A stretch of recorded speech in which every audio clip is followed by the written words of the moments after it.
बहुत समय पहले की बात है, एक छोटे से गांव में एक निर्धन ब्राह्मण रहता था जिसका नाम यमुना प्रसाद था। वह ईश्वर में गहरी श्रद्धा रखता था, लेकिन उसकी गरीबी ने उसे मानसिक रूप से बहुत परेशान कर रखा था। यमुना प्रसाद हर दिन मंदिर में पूजा करता, भगवान से आशीर्वाद मांगता, लेकिन फिर भी उसकी जीवन की कठिनाइयां समाप्त नहीं हो पाती थीं। एक दिन वह मंदिर में पूजा कर रहा था, तभी उसे एक साधु बाबा ने देखा। साधु बाबा ने यमुना प्रसाद से कहा, बेटा, तुम हमेशा देवताओं से आशीर्वाद मांगते हो, लेकिन क्या तुमने कभी उनको आशीर्वाद देने का प्रयास किया है? यमुना प्रसाद ने आश्चर्यचकित होकर पूछा, कैसे गुरुदेव?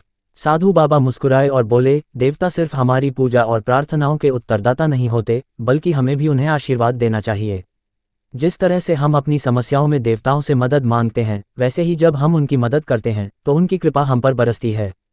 ये सुनकर यमुना प्रसाद को समझ में आया कि वह भगवान के प्रति सिर्फ अपनी जरूरतों का ध्यान रखता है, लेकिन उसकी पूजा में एक और पहलू भी है, आभार और समर्पण।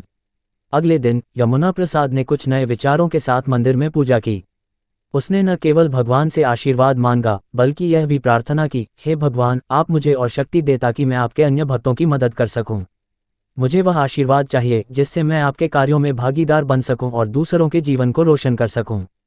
साधु बाबा ने यमुना प्रसाद की प्रार्थना को सुना और उसकी ओर इशारा किया, यही वह सही रास्ता है। जब तुम देवताओं के आशीर्वाद का पालन करते हो और दूसरों के जीवन में सुधार लाने का प्रयास करते हो, तो देवता भी तुम्हारी मदद करते हैं।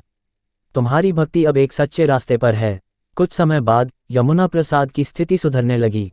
उसने गांव के गरीबों की मदद करना शुरू किया, मंदिर के कामों में भाग लिया और जहां भी जरूरतमंद को देखा उसकी सहायता की। उसकी सच्ची भक्ति और दया के कारण देवताओं की कृपा उसे चारों ओर से मिलने लगी। अब न केवल उसकी खुद की जिंदगी सुधरने लगी, बल्कि वह समाज में भी एक प्रेरणा बन गया। ये कहानी हमें ये सिखाती है कि केवल आशीर्वाद की अपेक्षा करने से कुछ नहीं होता। हमें अपनी पूजा और भक्ति को कर्मों में बदलना होता है। देवता तब हमारी सहायता करते हैं जब हम अपनी क्षमता से दूसरों की मदद करते हैं और अपने जीवन में सच्ची श्रद्धा और समर्पण रखते हैं।